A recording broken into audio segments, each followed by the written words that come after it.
ایک ایک حدیث میں انسان کو توجہ کی ضرورت ہے. اب آئیں فرماتے ہیں، دوسری حدیث جو پیش کرنا چاہتا ہوں کہ ان اللہ یغضب لغضبها ویرضى لرضاها، خدا ان کے غضبناک ہونے سے غضبناک ہوتا ہے، راضی ہونے سے راضی ہوتا ہے. عزیزان گرامی، سب نوجوانوں کی خاص طور سے توجہ چاہوں گا اس جملے کے لیے. ایک تحلیل پیش کرنا چاہتا ہوں جو ایک بہت بڑے مرجع کی کتاب کا خلاصہ پیش کر رہا ہوں، تلخیص. وہ کہتے ہیں کہ کیا کیا یہاں پہ پیغمبر اسلام نے کہا حدیث میں؟ بہت بڑے بڑے اہل سنت کے علماء، مورخین، محدثین نے اس کو صحیح السند قرار دیا. تحلیل پیش کر رہا ہوں. تفسیر کے اندر اور علم کلام میں، فلسفے کے اندر سب سے بڑا جو نام مانا جاتا ہے ہمارے بھائیوں کا، اہل سنت کا، وہ ہے فخر الدین رازی.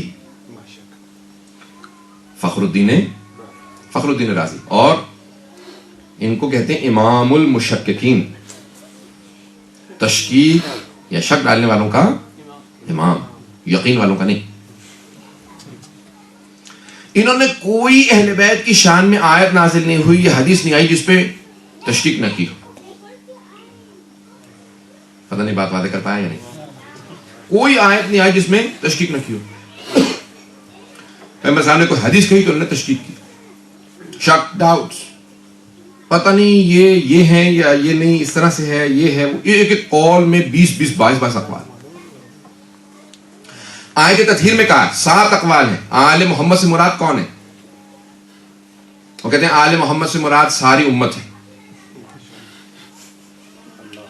اگر یہ پتہ نہیں ان کو بتا دیتا یہ عربی والا آل ہے، انگلش والا آل نہیں ہے.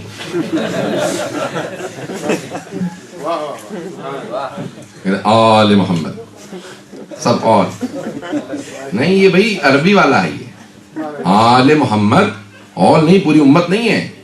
عزیزان گرامی، یعنی جہاں تک ہو سکا انہوں نے ہر آیت سے متعلق شبہ ایجاد کیا. صرف ایک آیت کو قبول کیا پورے قرآن میں، کہتے ہیں اس میں کوئی شامل نہیں، صرف پنجتن ہے، صرف محمد علی فاطمہ حسن حسین ہے. کون سی آیت؟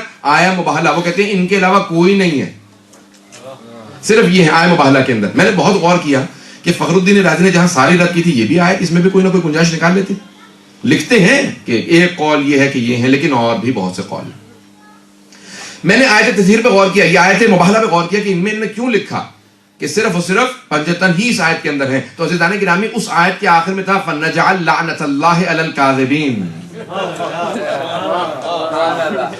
کہ اللہ سبحانہ وتعالیٰ کہتا ہے کہ ہم جمع ہو جائیں گے اور پھر ہم جھوٹوں پہ اللہ کی لعنت کریں گے، لعنت بھیجیں گے دونوں کے اوپر. تو عزیزان گرامی، فخر الدین رازی نے کہا ایسا نہ ہو یہ آیت کے آخر میں جو لعنت ہے پتہ نہیں کس کس کے شامل حال ہو جائے. تو ڈر کے اس نے کہا بھائی یہ ایک آئیے صرف انہی کے لیے، اس میں اور کوئی شامل نہیں ہے. عزیزان گرامی، یہ ہے فخر الدین رازی. آئیے ذرا دوسرے کا نام پیش کر دوں، وہ ہے شمس الدین ذہبی. بہت بڑا نام ہے شمس الدین ذہبی. ذہبی بیسیکلی راس المنتقدین، راس کہتے ہیں عربی میں سر کو، منتقدین نقد کرنے والوں کا سردار، تنقید کرنے والوں کا، head of the critics English میں کہتے ہیں. سردار، جتنے تنقید نقد کرنے والے ہیں نا حدیث کے اندر، ان سب کا سردار. جتنی فضائل اہل بیت کے اندر حدیث ہے اس میں کوئی نہ کوئی انہوں نے جرح و تعدیل کی ہے. نہیں یہ نہیں ہے، اس کی سند نہیں ہے، اس کا یہ نہیں، تو کچھ نہ کچھ انہوں نے کیا. عزیزان گرامی، 2 بڑے نام میں نے پیش کیے، سب کی توجہ ہو. ان دونوں نے بھی کہا ہے کہ یہ جو حدیث ہے یہ رسول خدا نے کہی ہے، اس میں شک ہی نہیں ہے، گنجائش ہی نہیں ہے شک کی. فخر الدین رازی اور شمس الدین ذہبی دونوں نے قبول کی ہے. کیا حدیث قبول کی ہے؟ کہ ان اللہ یغضب لغضبها ویرضى لرضاها، خدا فاطمہ کے غضبناک ہونے سے غضبناک ہوتا ہے، راضی ہونے سے راضی ہوتا ہے. امام المشککین اور راس المنتقدین دونوں کہتے ہیں یہ حدیث ہے، پیغمبر نے کہی ہے، صحیح السند ہے. میں اب دونوں سے سوال کرنا چاہتا ہوں، اے فخر الدین رازی، اے شمس الدین ذہبی، جب لکھ رہے تھے کہ یہ حدیث ضعیف نہیں ہے، مدلس نہیں ہے، صحیح ہے، تو کبھی سوچا تھا کیا لکھ رہے ہیں؟ نہیں پہنچا پایا. عزیزان گرامی، میں حق نہیں ادا کر پایا. سب کا توجہ، سب کی توجہ ہو. عزیزان گرامی، دونوں سے سوال کروں گا، کیا سمجھ میں آیا تھا، مفہوم ہوئی تھی بات، عقل میں آئی تھی کہ کیا لکھا ہے کہ خدا فاطمہ کے غضبناک ہونے سے غضبناک ہوتا ہے، ان کے راضی ہونے سے راضی ہوتا ہے. عزیزان گرامی، سب کی توجہ ہو، سارے مجمع کی توجہ ہو. سارے کے سارے صحابہ کوشش کرتے ہیں ہم نیکیاں کریں کہ ہم رضی اللہ عنہ بن جائیں. ایسا ہے یا نہیں ہے؟ ہم بھی کوشش کرتے ہیں نیکیاں کریں اللہ راضی ہو جائے، ایسا ہے یا نہیں ہے؟ سارے انسان، سارے صحابہ کوشش کرتے ہیں ہم رضی اللہ عنہ بن جائیں، اللہ ہم سے راضی ہو جائیں. ہم کوشش کرتے ہیں آگے اللہ کی مرضی راضی ہو نہ ہو، ہم بھی یہ دعائیں مانگتے ہیں کہ اللہ ہم سے راضی ہو جائے، رضی اللہ عنہ ہو جائیں، پھر آگے اللہ کی مرضی. عزیزان گرامی، سارے کوشش کرتے ہیں رضی اللہ عنہ بن جائیں. اور انبیاء کون ہیں؟ ان کے لیے ہم نہیں کہتے رضی اللہ عنہ. وہ علیہ السلام کیوں ہیں؟ ان پہ کیوں سلام ہے اللہ کا؟ کیوں؟ کیونکہ وہ اللہ کو راضی کرنے کی کوشش نہیں کرتے. اللہ ان سے راضی تھا تبھی تو نبی بنایا تھا. تو ان کا درجہ بہت بلند ہے، انبیاء کا، معصومین کا درجہ بہت بلند ہے. یعنی کیا مطلب؟ وہ اللہ کو راضی کرنے کی کوشش نہیں کرتے بلکہ وہ راضی برضا اللہ رہتے ہیں. وہ یہ کوشش کرتے ہیں کہ جس جس چیز میں اللہ راضی ہو اس میں ہم راضی رہیں. اگر اللہ بیٹا دینے پہ راضی تو ہمیں بیٹا ہونے پہ راضی. اگر اللہ کہے بیٹا واپس کر دو، ذبح کر دو، وہ چھری رکھ دیں کہ پروردگار اگر تو راضی تو میں راضی. وہ اللہ کی رضا میں راضی رہنے کی کوشش کرتے ہیں. توجہ توجہ توجہ سارے مجمع کی، جملے کو ضائع نہ کیجیے گا. عزیزان گرامی، تو دو درجے ہو گئے نا، ایک صحابہ کا درجہ ہے اور ایک معصومین کا درجہ ہے. صحابہ کی کوشش یہ ہوتی ہے کہ کسی طرح سے اللہ راضی ہو جائے، اور انبیاء یہ چاہتے ہیں کہ ہم ہر حالت میں اللہ جس چیز پہ راضی اس پہ ہم راضی. اگر وہ صحت دے تو ہم صحت پہ راضی، اگر وہ بیمار کر دے تو ہم بیماری پہ راضی. جناب ایوب بیمار ہو گئے کہ پروردگار تو راضی ہے نا، میں راضی ہوں.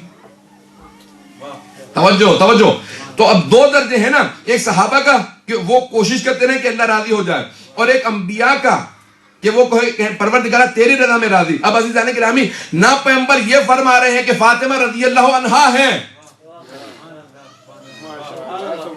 پہنچ گئے کچھ لوگ، پہنچ گئے.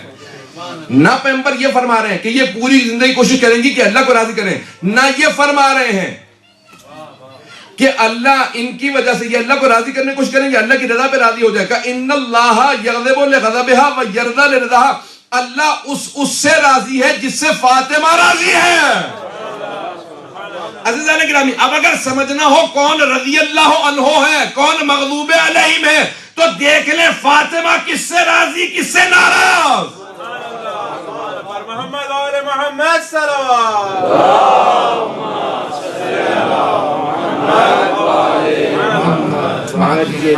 عزیزان گرامی، پورا فلسفہ سمجھ میں آ جائے گا. یہ سارے کے سارے کوشش کر رہے ہیں کہ اللہ راضی ہو جائے. اللہ کہتا ہے فاطمہ کو راضی کر دو، میں ویسے ہی راضی ہو جاؤں گا. اور اگر فاطمہ غضبناک ہے تو یاد رکھو میں غضبناک ہوں. میں کہوں گا فخر الدین رازی ہے، شمس الدین ذہبی لکھ تو دیا تھا، سوچا تو ہوتا کہ کیا لکھ رہے ہیں ہم لوگ. برحمتك يا أرحم الراحمين وصلى الله على محمد وآله الطاهرين.